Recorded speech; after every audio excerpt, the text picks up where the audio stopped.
एक कदम ईश्वर की ओर। स्थिति प्रकरण 41वां सर्ग।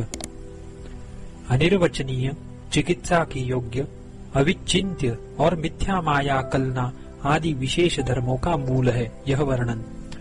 श्री रामचंद्र जी ने कहा, क्षीरसागर के गर्भ के यानी चंद्रमा के तुल्य अतएव शीतल निर्मल कांति से पूर्ण विचित्र तथा सब ओर से गंभीर सी आपकी उक्ति से वर्षा ऋतु में चंचल बादलों से युक्त तथा शांत सूर्य प्रकाश वाले दिन के समान मैं क्षण भर में अंधकारता को तथा क्षण भर में प्रकाशता को प्राप्त हो रहा हूँ। अनंत अतएव प्रमाण से अपरिच्छेद्य पूर्ण सदा स्वतः भासमान आत्मा को, जिसकी परमार्थ स्वरूप प्रथा नष्ट नहीं हो सकती, परिच्छिन्न कलनात्मक विकार कैसे प्राप्त हुआ?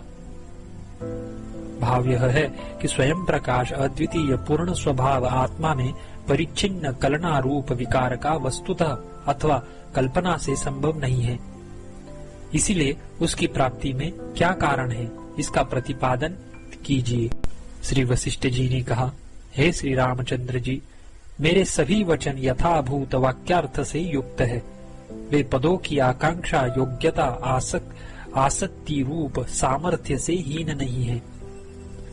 अवांतर वाक्यार्थ महावाक्यार्थ के अपर्यवसायी नहीं है, यानी अवांतर वाक्यार्थ महावाक्यार्थ में ही पर्यवसित है और न तो उपक्रम और उपसंहार में परस्पर विरोध ही है। ज्ञान दृष्टि के स्वच्छ होने पर और प्रबोध के उदय का विस्तार होने पर स्वरूप में स्थित आप मेरे वचनों की तथा उनसे प्राप्त तत्व दृष्टि की अन्य के वचनों और तत्प्रयुक्त दृष्टि की अपेक्षा प्रबलता यथार्थ रूप से समझेंगे। शिष्यों के उपदेशार्थ शास्त्रार्थ के ज्ञान के लिए शब्द अर्थ तथा वाक्य रचना का भ्रम है। आप तन्मय न होइए। भाव यह है कि असत्य स्वप्न आदि भी जैसे सत्य वस्तु के ज्ञान के उपाय होते हैं, वैसे ही शब्द अर्थ और वाक्य रचना का भ्रम भी सत्य शास्त्रार्थ का हेतु होता है। इसलिए व्यामोहवश आप भ्रममय न होइए। जब उस सत्य अत्यंत निर्मल आत्मा का ज्ञान कर लेंगे, तब अवश्य ही आप वाच्य, वाचक और शब्दार्थ के भेद का त्याग कर देंगे। जब तक वाक्यार्थ का अपरोक्ष नहीं होगा, तब तक शब्द अर्थ के भेद का अनुसरण करना चाहिए, यह अर्थ है। उपदेश देने के योग्य शिष्यों के उपदेशार्थ शास्त्रार्थ के ज्ञान के लिए यह भेदकृत वाक्य प्रपंच उपदेश योग्य शिष्यों में कल्पित है।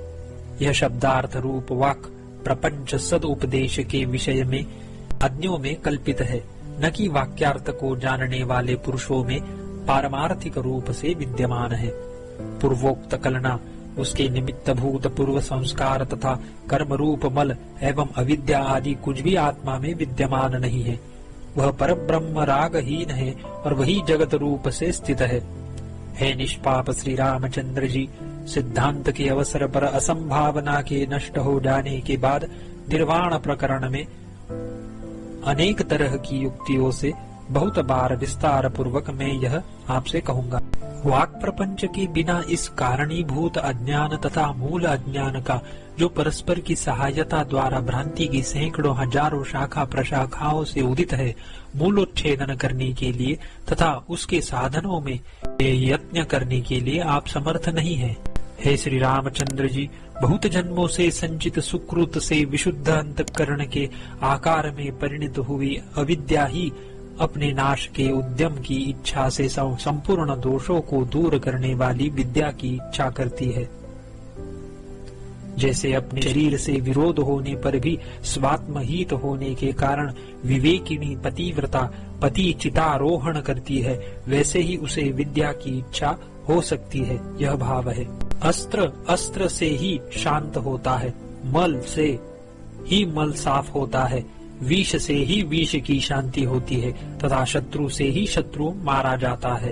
हे श्री रामचंद्र जी, यह माया ऐसी है जो अपने विनाश से हर्ष देती है। इसका कुछ भी स्वभाव लक्षित नहीं होता है। यह ज्ञान दृष्टि से विचार विषय होते ही नष्ट हो जाती है। यह अविद्या विवेक का आवरण करती है, जगत को उत्पन्न करती है परंतु यह कौन है इस तरह ज्ञात नहीं होती। यह जगत रूपी आश्चर्य देखिए, यह जब तक विचार गोचर नहीं होती तभी तक स्फुरित होती है, विचारित होने पर नष्ट हो जाती है। जब तक इसके स्वरूप का परिज्ञान नहीं होता तभी तक यह माया पराक्रम दिखलाती है। ओह, संसार को बांधने वाली यह माया सचमुच बड़ी विचित्र है। यद्यपि वह असत्य है तथापि इसने अत्यंत सत्य की भांति अपना ज्ञान कराया है। जिस कारणवश संसार माया अत्यंत भेद रहित उस परम पद में विस्तृत भेद का विस्तार कर रही है, उसी कारणवश क्षर अक्षर स्वरूप से अतीत यह आत्मा पुरुषोत्तम है। यह माया वस्तुतः नहीं है। इस भावना के आचार्योपदेश, श्रुति वाक्य, तर्क और स्वानुभव के अभ्यास द्वारा प्रदीप्त होने पर आप तत्वविद होकर आत्मा स्वरूप वास्तविक ज्ञेय तत्व को विस्मृत कंठगत स्वर्णाभरण की भांति प्राप्त कर इस मेरी उक्ति के आशय को समझेंगे। जब तक आप प्रबुद्ध नहीं हुए हैं तब तक आपको मेरे वचन से ही अविद्या नहीं है, ऐसा निश्चल दृढ़ निश्चय होना चाहिए। जो यह साक्षी से दृश्यता को प्राप्त मनोवृत्ति रूप संपूर्ण व्यवहार का कारण होने से विशाल मनन यानी अतीत और अप्राप्त अर्थ का अनुसंधान है, यह असन्मात्र है, क्योंकि केवल मन से ही वृद्धि को प्राप्त हुआ है। वह ब्रह्म सत्य है। यह निश्चय जिसके भीतर विद्यमान है वही मोक्ष भागी है। भावनाओं से बंधी हुई चंचल तथा अचंचल आकृति वाली जो दृष्टि है वह संपूर्ण जगत के प्राणी रूपी पक्षियों के बंधन के लिए जाल है। असत यानी अतीत, सत यानी वर्तमान, यो दो रूप वाले मनन के विषय में यह सत्य ही है या यह असत्य ही है, इस एक रूप दृढ़ निश्चय से युक्त होकर जो आसक्तात्मा अधिकारी पुरुष जगत को स्वप्न की भूमि की भांति भ्रांति मात्र देखता है, वह दुख में निमग्न नहीं होता। मिथ्यादर्शी उस पुरुष के लिए एकमात्र अविद्या ही विद्यमान है। इस महात्मा परमात्मा में विकारिता आदि कोई दोष जल में धूल की भांति विद्यमान नहीं है। जगत में प्राप्त यह भावना यानी शब्द, नाम और शब्दार्थों में स्फटिक की भांति अनुरंजना केवल व्यवहार के लिए उत्पन्न हुई है। यह आत्मा से अतिरिक्त नहीं है। इस व्यवहार के बिना ये शास्त्र दृष्टिया तंतुहीन पट की भांति स्थिति को प्राप्त नहीं होती। अविद्या रूपी नदी में बह रहा आत्मा इस संसार में आत्मज्ञान के बिना अनुभव गोचर नहीं होता, और वह आत्मज्ञान शास्त्र के तात्पर्यार्थ से ही प्राप्त होता है। हे श्री रामचंद्र जी, परमात्मा की प्राप्ति के बिना अविद्या रूपी नदी का पार नहीं मिलता है।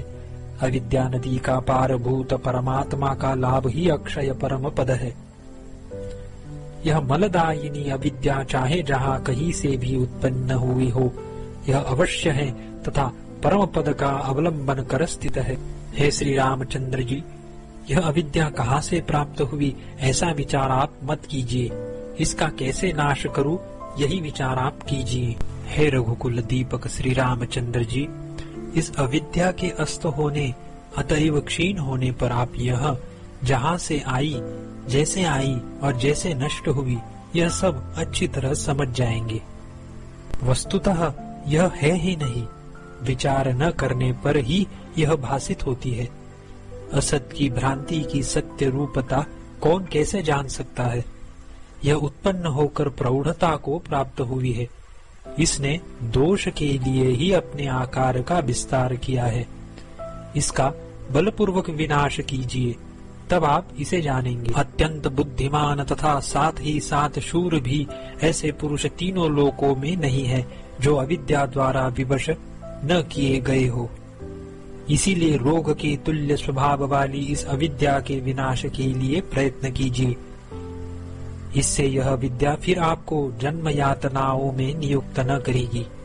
संपूर्ण आपत्तियों की मुख्य सहचरी, अज्ञान रूपी वृक्ष की मंजरी तथा अनर्थ समूहों की जननी इस अविद्या को उखाड़ फेंकिए। भय, विषाद, दुष्ट मनोव्यथा तथा विपत्तियों को देने वाली हृदय में स्थित आत्मदृष्टि के मोह रूपी अंधकार के हेतु महापटल रूप शरीर, इंद्रिय आदि की हेतुभूत इस अविद्या को बलपूर्वक अच्छी तरह हटाकर आप भवसागर के पार को प्राप्त होइए। 41वां सर्ग समाप्त।